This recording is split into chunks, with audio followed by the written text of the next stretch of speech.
World war 2 का जिम्मेदार Hitler था, ये बात तो हम सभी जानते हैं। लेकिन कैसे?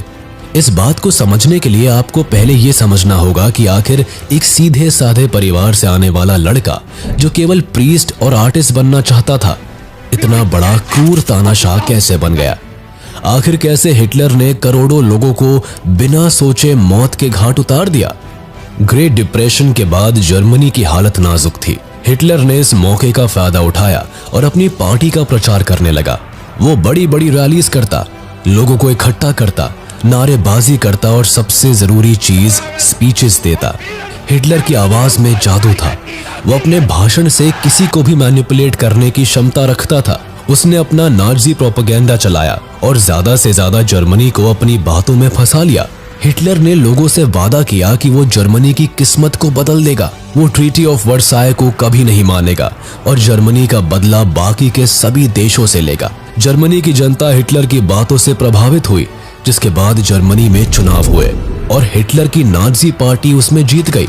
कुछ समय बाद हिटलर की लोगों में पॉपुलैरिटी देखकर 30 जनवरी 1933 को प्रेसिडेंट हाइडेनबर्ग ने हिटलर को जर्मनी का चांसलर बना दिया, जिसके बाद हिटलर जर्मनी में एक एनेबलिंग एक्ट लेकर आया, जिसके पास होने के बाद जर्मनी एक डिक्टेटर कंट्री बन गया।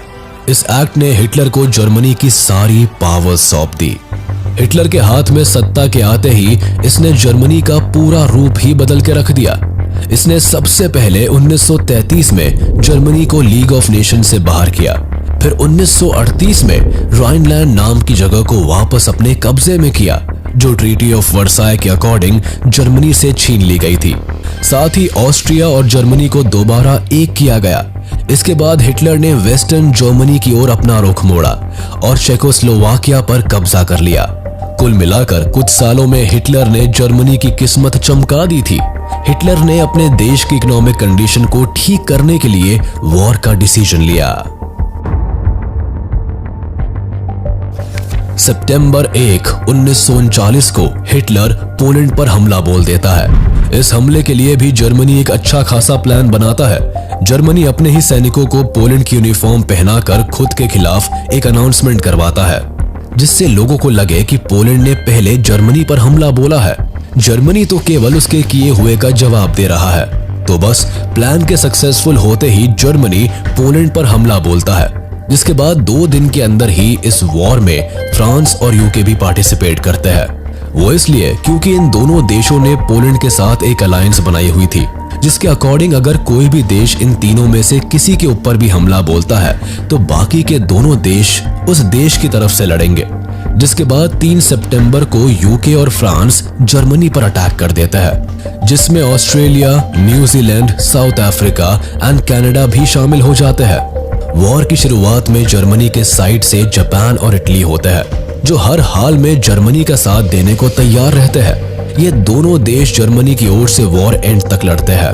आपको बता दे कि आखिर वर्ल्ड वॉर 1 में जो इटली, यूके और फ्रांस की ओर से लड़ता है, वो इस बार अपनी साइड चेंज क्यों कर लेता है। दरअसल वर्ल्ड वॉर 1 के एंड में इटली को एलाइज पावर के द्वारा इग्नोर कर दिया जाता है। वो इटली की डिमांड्स पर भी ध्यान नहीं देते और तो और वॉर एंड में बाकी सभी देशों को भर भर के फायदा होता है, लेकिन इटली के हिस्से कुछ नहीं आता। इवन इसकी तो वॉर के कारण इकोनॉमिक कंडीशन और खराब हो जाती है। इटली इन सारी बातों से एलाइड पावर से नाराज होता है, जिस कारण से इस बार वो जर्मनी का साथ देता है। वॉर की शुरुआत में हिटलर समझदारी दिखाता है और सोवियत यूनियन के साथ हाथ मिला लेता है। वो चाहता था कि जर्मनी एंड सोवियत यूनियन एक साथ पोलैंड पर हमला करे, जिससे उसे तुरंत सरेंडर करना पड़े, जिसके बाद जर्मनी और सोवियत यूनियन उसे आपस में बांट ले। और हुआ भी कुछ ऐसा ही।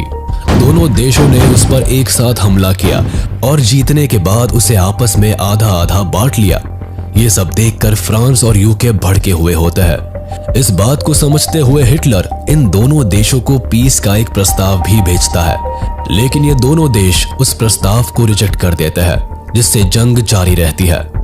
अब एक तरफ जहां हिटलर पहले राइनलैंड, फिर ऑस्ट्रिया हंगरी, फिर चेकोस्लोवाकिया, फिर पोलैंड सभी देशों पर कब्जा करता जा रहा था, वहीं सोवियत यूनियन को भी ये सब नजर आ रहा था और वो भी अपनी टेरिटरी बढ़ाने के लिए जगह जगह इन्वेजन करने लगा। उसने पोलैंड का आधा हिस्सा लेने के बाद बाल्टिक नेशंस पर हमला किया। जिसमें एस्टोनिया, लाटविया और लिथुएनिया आते थे। सोवियत यूनियन इन तीनों देशों को आसानी से जीत लेता है।